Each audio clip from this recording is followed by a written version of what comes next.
আজকে শুভ পঞ্চমী, সনাতন ধর্মের দুর্গা পূজার আজকে শ্রী শ্রী পঞ্চমী। আমি সমস্ত সন্দেশখালী সহ আমার বাংলার আপামর জনগণকে শুভেচ্ছা জ্ঞাপন করি। প্রথমেই বলি, হরিয়ানাতে গেরুয়া ঝড় খবর পেয়ে গেছেন নিশ্চয়। বাংলাতে হবে তো? হবে তো? জয় জয় শ্রীরাম, জয় জয় শ্রীরাম। আমাদের সন্ত সমাজ অনেক আজকের কাজ ফেলে তারা এসেছেন। কেন এসেছেন?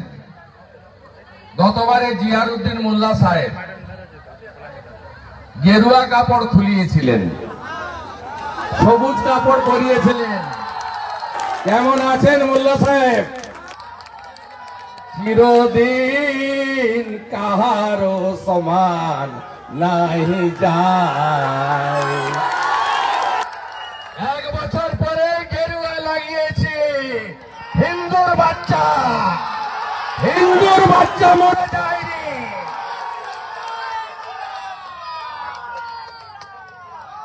আমরা কারোর ধর্মে হস্তক্ষেপ করি না।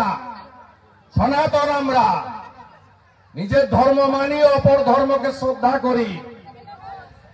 জিয়ারউদ্দিন মোল্লা, আপনার কোন অধিকার নেই আমার ধর্মে হস্তক্ষেপ করার।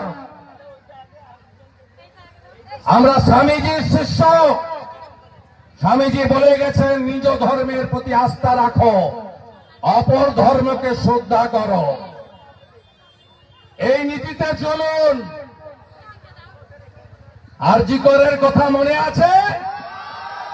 বিচার চাই তো? ওপারে কুলতলিতে 10 বছরের বাচ্চা মেয়েকে কি করেছে এপারে খবর রেখেছেন তো? ফাঁসি চাই, ফাঁসি চাই। আমার মাটি আমার দেশ, ধর্ষকদের করব শেষ। তাই তো?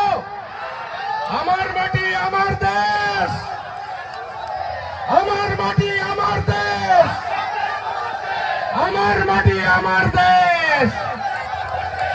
মা, দিদি, বোন, মেয়ে কারোর সুরক্ষা নেই বাংলায়। মা দুর্গা দেবী, তুমি অভয়া শক্তি হয়ে আমাদের শক্তি দাও। আমরা এদের শেষ করব। আমরা আরো ঐক্যবদ্ধ হতো। বাংলাতেও আমরা ঐক্যবদ্ধ।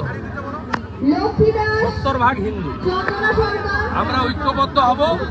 আমরা একটা সরকার করব, যে সরকার সুশাসন দেবে, সুরক্ষা দেবে। আমাদের কোন ধর্মের প্রতি বিতৃষ্ণা নেই, কারো বিরোধিতা নেই। আমরা আক্রান্ত।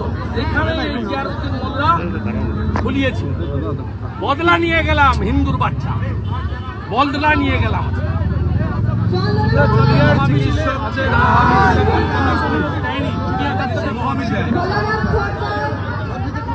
লাগবে না, জোর করে আমরা আছি। মেয়দের যেন না রাখে। কাশ্মীর মাঙ্গে আজাদি, এর কথা শুনবো, তার জন্য জীবন দিতে রাখি। আমরা দেখলাম অনশন মঞ্চে প্রথমে বায়ো টয়লেটের কথা, গতকালকে চৌকি পাত্রে কথা, গিয়েছিল। এরাও ঠিক একইভাবে সিপিএম আর তৃণমূল দুজনই এক পয়েন্টের একটি যাচ্ছে। জয়নগর নিয়ে কি বলবেন? ওরা বলছেন 1000 টাকা চাই না, মেয়েকে ফেরত। একদম সঠিক। ঝাঁটা ধরুন, ব্লিচিং ফিনাইল দিয়ে সাফ করুন। মমতাকে প্রাক্তন না করলে আমাদের কোনো মেয়ে, দিদি, মা, বোন কেউ সুরক্ষিত না। সব জায়গায় ধর্ষকরা তৃণমূলের লোক, সব জায়গায়।